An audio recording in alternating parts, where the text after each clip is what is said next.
अच्छा फैसल भाई बताइएगा कि आप मुर्गियों से एग्स की प्रोडक्शन कैसे इतनी आप कहते हैं 15 से 20, जो कि शफात भाई ने बताया, कैसे क्या डालते हैं मुर्गियों को अपनी कि वो 15 से 20 अंडे जो है वो अयाम शिमानी की देती हैं। वो जी शफात भाई भी मेरी बात की तायद करेंगे, बल्कि उनका भी अब ज़ाती एक्सपीरियंस है। अल्हम्दुलिल्लाह जी, पोल्ट्री में मेरा कोई इतना बड़ा लंबा चौड़ा एक्सपीरियंस तो नहीं है कि मैं कोई बुकें लिखूँ, लेकिन तजर्बे के ज़ाती तजर्बे के मुताबिक मैं आपको ये बताता हूँ। मुर्गी को अंडा ज़्यादा देने के लिए रोशनी की ज़रूरत होती है। आप 16 घंटे उसको रोशनी दें, रात को लाइट ऑन करें। जितनी रोशनी आप ज़्यादा देंगे उतनी क्रॉसिंग ज़्यादा होगी, उतने मुर्गी के सेक्सुअल हार्मोन्स जो है ना वो ज़्यादा उसमें पैदा होंगे, तो अंडा आपका ज़्यादा हो जाएगा। दूसरी बात, आप उसको कैल्शियम पी दें। कैल्शियम सोर्स किसी भी तरह दे सकते हैं। मैं अंडों के छिलके दे रहा हूँ, मैं चिप्स, ज़ीरो दाना चिप्स जो आम फर्श में होती है, मैं वो दे रहा हूँ। उसके साथ साथ मैं दे रहा हूँ इनको मल्टी विटामिन दे रहा हूँ।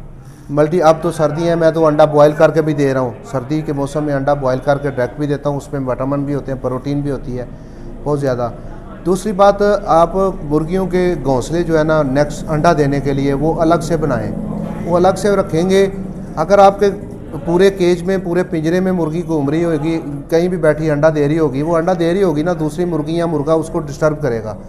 अलग से घोंसला बना होगा तो वो डिस्टर्ब कोई नहीं कर पाएगा, वो आराम से बैठ के अंडा देगी, उसकी अंडों की प्रोडक्शन जो है ना वो ज़्यादा हो जाएगी।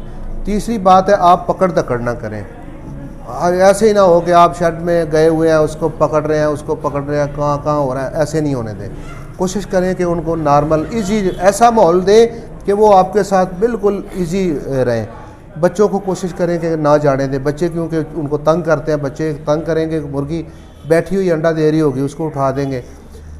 मुर्गियों के दड़बे में चूहों का गुज़र नहीं होना चाहिए। अगर चूहे आते जाते रहे तो चूहा एक तो काट भी देता है, दूसरा अगर ना भी काटे तो चूहे के जाने से मुर्गी जो है ना स्ट्रेस में आ जाती है, डिस्टर्ब हो जाती है। वो चूहे को न्योला समझती है और न्योला इसका जानी दुश्मन है। तो इस तरह बिल्लियों का जो है ना वो गुज़र कम रखें। बिल्ली कम से कम सामने भी आके ना बैठी रहे, वो अंदर बेचारी स्ट्रेस में रहेगी और बिल्ली बाहर बैठी रहेगी। ऐसे भी जो है ना इस चीज़ों से बचाएं। ये 4-5 चीज़ें दें और साथ अल्लाह से दुआ करें जी, जो मेरा असल फार्मूला है। अल्लाह से दुआ करें कि या अल्लाह, जो मेरे करने वाले काम थे वो मैंने कर दिए, अब तेरे करने वाला काम है, तू बरकत देने वाला है, तू बरकत दे।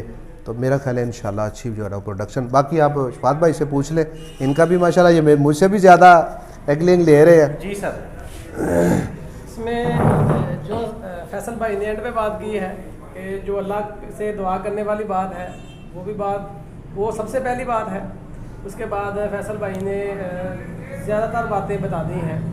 इसमें सारी की सारी बातें तो आपको पता वही हैं। इनको स्ट्रेस से बचाना चाहिए, ज़्यादा अपनी मर्ज़ी से वो जितना मर्ज़ी भागे दौड़े, जो मर्ज़ी करें। ये ना हो कि कोई उनके पीछे चढ़ा रहे, परेशान नहीं करना उनको।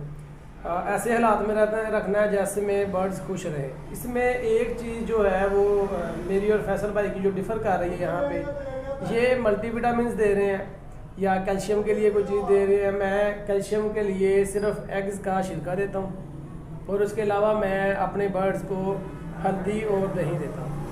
और समटाइम्स मैं बॉयल्ड राइस, जब मुझे ये लगे ना कि मेरी फीमेल ने अंडा कम किया है, तो बॉयल्ड राइस जो है वो नीम गर्म मैं अपने बर्ड्स को देता हूँ और अल्हम्दुलिल्लाह बहुत ही अच्छी प्रोडक्शन आ रही है। हल्दी मैं का यूज़ बहुत ज़्यादा करता हूँ अपने बर्ड्स के लिए। मैं दही में मिक्स करके, जो आटे का शान होता है उसमें मिक्स करके, तो मैं अपने बर्ड्स को वो दे रहा हूँ। अल्हम्दुलिल्लाह एग लेंग भी अच्छी है, एग का साइज़ भी अच्छा है और एग्स भी ये 15 से 20, 17-18 अंडे मेरे पर फीमेल आ रहे हैं। एक चीज़ का मेरा बड़ा ध्यान है, जिस तरह उन्होंने कहा कि बच्चों को वहाँ नहीं जाना चाहिए। मैं अपने फार्म पे जहाँ पे मैंने बनाया हुआ है, मैं कभी किसी बच्चे को नहीं जाने देता। मेरी फीमेल अंडा के देने के लिए बैठी हो, वैसे ही उसके अंदर ही कोई नहीं जाता फार्म के, मेरे अलावा मैं किसी और को नहीं जाने देता। तो उसको डिस्टर्ब कोई नहीं कर सकता, ये बात है। और वैसे भी कोई नहीं है कि उनको कोई दौड़ाता रहे, कभी वो नीचे हो कभी ऊपर हो।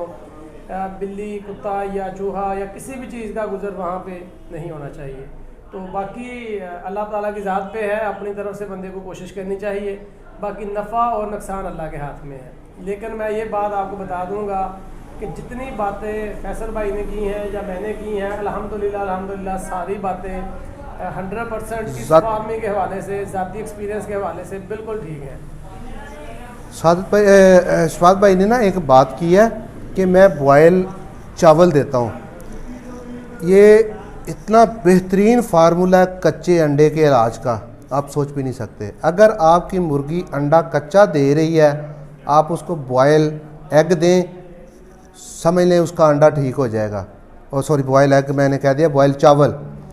बॉयल चावल जो सफ़ेद चावल हम बनाते हैं वो दें, उसकी पिच जो है वो दें, अंडा ठीक हो जाएगा, कच्चा अंडा नहीं देगी। दूसरी बात इन्होंने वो उसका छान का है आटे का, जिसको चोकर भी कहा जाता है, वो छिलका होता है दरअसल गंदम का, उसके वो देने से ये दे रहे हैं माशाल्लाह, अच्छी बात है।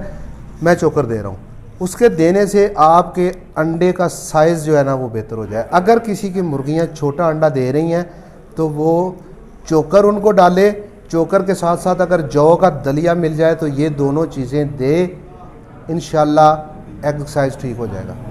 सर आपने एग्स के बारे में तो बता दिया, शफात भाई ने भी बता दिया। अब चूज़ा जब डे ओल्ड चूज़ा कोई आपसे लेके जाता है या खुद निकलवाता है, उसकी ब्रूडिंग करना सर्दियों में काफ़ी मुश्किल काम है। इसकी भी आप कुछ जो आप अपना एक्सपीरियंस है आपका वो शेयर करें। सर मैं अपना एक्सपीरियंस शेयर करूँ ना तो बड़ा दर्दनाक है। मेरे एक रात में 1500 जो है ना वो बटेर के बच्चे मरे थे, सिर्फ ब्रूडिंग की नेग्लिजेंसी की वजह से।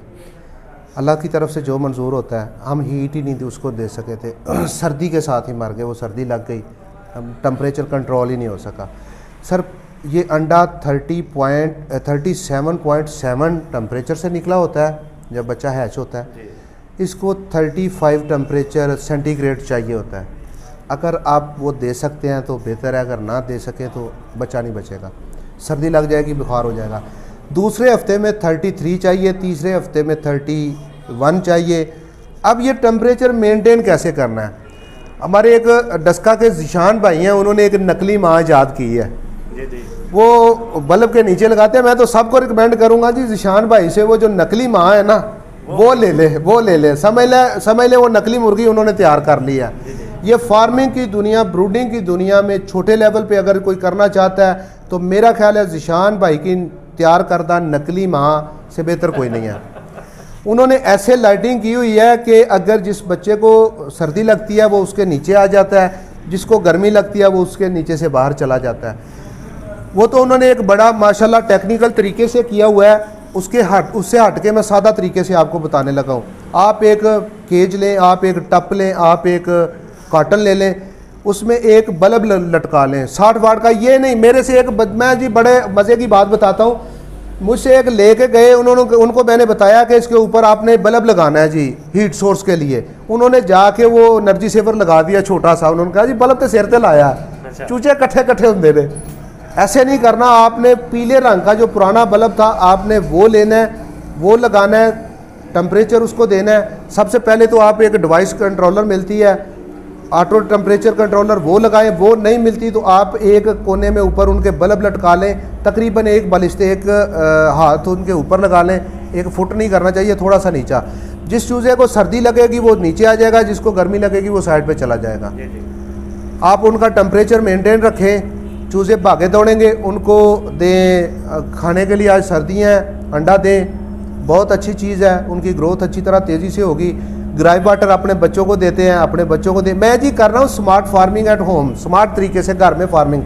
इसी नाम से मेरा यूट्यूब पे चैनल भी है।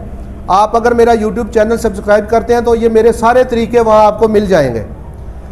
अच्छा जी, आप ऐसे करें, ग्राई वाटर दें, वेडालिन एम मल्टीविटामिन है वो दें। आप अपने बच्चों को, छोटे बच्चों को हल्दी पानी में शामिल करके दे सकते हैं, लहसुन प्याज अदरक वाला, उनको अच्छी तरह वो कुंडी में कूट के उनका पानी निकाल के वो एक दिन दे सकते हैं। किसी वैक्सीन की भी ज़रूरत नहीं पड़ेगी अगर आप वो दे रहे हैं चीज़ें। तो ये इस तरह मुख्तलिफ हर हफ्ते में कोई ना कोई चीज़ देते रहें। उनकी फ्लैशिंग करें, चीनी गुड़ वाला पानी दें उनको हफ्ते में एक बार लाजमी। उसमें जो उनकी आंतड़ियों में फीड जम रही होगी ना वो फ्लैश आउट हो जाएगी, बाहर चली जाएगी। पीछे जो बीट पेस्टिंग का मामला आता है ना कि आपके चूज़ों के पीछे बीट चिपक गई है, वो मामला ख़त्म हो जाएगा। बाकी शफात भाई जो है ना वो माशाल्लाह अच्छी ब्रूडिंग कर रहे हैं। इनसे अच्छी ब्रूडिंग मेरे से भी नहीं हुई। इतनी देर में जितने शॉर्ट टाइम में इन्होंने मुर्गियों से अंडे लिए हैं ना याम सिमानी के, मुझसे भी नहीं लिए गए। अच्छा शफात भाई बताइएगा कि आपने अंडे मेरे ख्याल में 9-10 अंडे लिए थे। 9-10 अंडों से आपने जितने चूज़े निकले वो सारे के सारे माशाल्लाह ब्रीडर बन चुके हैं। आपने कैसे किया ये थोड़े टाइम में हमें थोड़ा सा बताइएगा। मैंने ना मेरे पास एक पिंजरा है, शायद वो वीडियो में दोस्तों ने देखा भी हो, उसके सिर्फ एक अपने इनका जी यूट्यूब चैनल है, उस चैनल पे ये सारा उस ब्रूडिंग का तरीक़ेकार भी लगा देंगे, आप वो भी देख सकते हैं। मैंने उसके अंदर वो सारा बंद है, सामने उसके दरवाज़ा लगा हुआ है। मैंने उसके दरवाजे को कवर करके, जाली का दरवाज़ा है, किसके साथ कवर किया था? एक लाइट लगा दी हुई है, कवर किसके पिंजरा साथ? है। मैंने वो आप बोरी से कर लें, किसी कपड़े से कपड़े से अच्छी तरह से कवर करना है कि हीट बाहर ज़्यादा ना जाए जी। कवर करके तो मैंने उसके अंदर एक लाइट लगा दी थी जो 60 वाट का जो पीली रोशनी वाला बल्ब होता है वो उसके नीचे मैंने आप चावल का छिलका डाल लें, लकड़ी का बूरा डाल लें। चावल का छिलका डालना चाहिए, ज़रा ज़्यादा बेहतर है। लकड़ी का बूरा अगर बरीक होगा तो बच्चा खा भी लेता है, उससे भी मसला बनता है। उसके बाद मैं उनको नॉर्मल फीड दे के तो साथ जिस तरह फैसल भाई ने बात की है एग, बॉयल्ड एग की, मैं बॉयल्ड एग जो है वो उनको रात को जब 3-4 दिन के बाद, पहले तो ये खाते ही नहीं है, 4-5 दिन के हो जाए तो उसके बाद ये खाना शुरू कर देते हैं उसको। उसके बाद थोड़ा थोड़ा करके उनके आगे रखना, ब्रेक करके वो उनको मैंने रूटीन में दिया है। उसके बाद मेरी एक डिफरेंट रूटीन ये थी कि मैं इनको अजवाइन का कावा देता था। अजवाइन का कावा मैं इनको हफ्ते में एक दफ़ा या 15 दिनों के बाद भी, लेकिन मैंने ये रूटीन रखी है इस कावे की, ये मैंने इनकी चेंज नहीं की है। उसके अलावा मैंने मेडिसिन नहीं दी, मैं इस चीज़ के ख़िलाफ़ नहीं हूँ, लेकिन मैं ये ज़रूर कहूँगा कि मैंने इनको मेडिसिन नहीं दी। मेरे बर्ड को आज भी मेडिसिन की आदत नहीं है, मैं उनको सिंपल देसी चीज़ों पे रखा हुआ है। यकीन करें कि मैं इनको अदरक, लहसुन और प्याज तीनों चीज़ों को ग्राइंड करके फीड में मिक्स कर लूँ या आटे के शान में मिक्स कर लूँ, वो देता रहा हूँ और रूटीन में देता रहा हूँ। अल्हम्दुलिल्लाह कभी मेरे एक मेल को बुखार होता था, बाकी कभी किसी मेरे बर्ड को कोई बीमारी नहीं आई, बड़ा अल्लाह का खास करम रहा है। इसमें मेरी मेहनत तो जो थी, शायद मेरी लगन बहुत ज़्यादा थी इसको पालने में, और अल्लाह ताला की ज़ात जिस चीज़ से आप मोहब्बत करते हैं और उसकी केयर करते हैं, अल्लाह की ज़ात उसमें बरकत डालती है। नीयत अच्छी थी, बर्ड्स को पालने की लगन बहुत ज़्यादा थी। एक चीज़ इसमें स्पेशल थी जो डिफरेंट सबसे थी, वो ये थी कि उनके पास सिर्फ मैं अकेला जाता था। आपको पता है कि मैंने काम के लिए एक बंदा भी रखा हुआ है, उसको भी इजाज़त नहीं थी कि वो याम समानी बर्ड्स के पास जाए। मेरा अगर कोई दोस्त भी आया है तो मैंने उसको थोड़ा सा पीछे खड़ा करके बर्ड दिखाए हैं, मैं उनको पास नहीं जाने दिया। इससे भी बहुत ज़्यादा फ़र्क पड़ता है। और कभी मेरे बर्ड्स को आज भी ये आदत नहीं है कि उनको कोई पकड़ सकता है। ये नहीं हुआ जी फट गए पकड़ लो, उसको दिखाओ, ऐसे करो वैसे करो, अभी भी मेरे बर्ड्स को पकड़े जाने की आदत नहीं है। बायोसिक्योरिटी का ख्याल रखते हैं जी, बायोसिक्योरिटी का ख्याल रखना चाहिए। इनकी तो बहुत ज़्यादा टाइट है बायोसिक्योरिटी, बाहर मैं भी विजिट नहीं करवाता। आप जैसे जैसे जानवर को ज़्यादा पकड़ेंगे, बाहर से आने वाला कोई पकड़ेगा तो बाहर से उसके साथ कोई ना कोई वायरस जरासीम होता है, तो वो किसी दूसरे परिंदे का तो वो शिफ्ट होता है, इसलिए थोड़ी सी बीमारियां भी लाहक होती हैं, ख़तरा होता है। कोशिश करें जी बायोसिक्योरिटी का ख्याल रखें। ठीक है, तो नहीं वीवर्स, ये 2 फार्मर्स का एक्सपीरियंस आपके साथ शेयर किया। वीडियो अगर लाइक करें, वीडियो अगर अच्छी लगे लाइक और शेयर करें। जो दोस्त चैनल पे नए हैं चैनल को सब्सक्राइब करें, बेल आइकन को ज़रूर प्रेस करें ताकि जो नए आने वाली वीडियोज़ हैं वो आपको मिल सके। इसके साथ ही मुझे दीजिए इजाज़त, अल्लाह हाफ़िज़।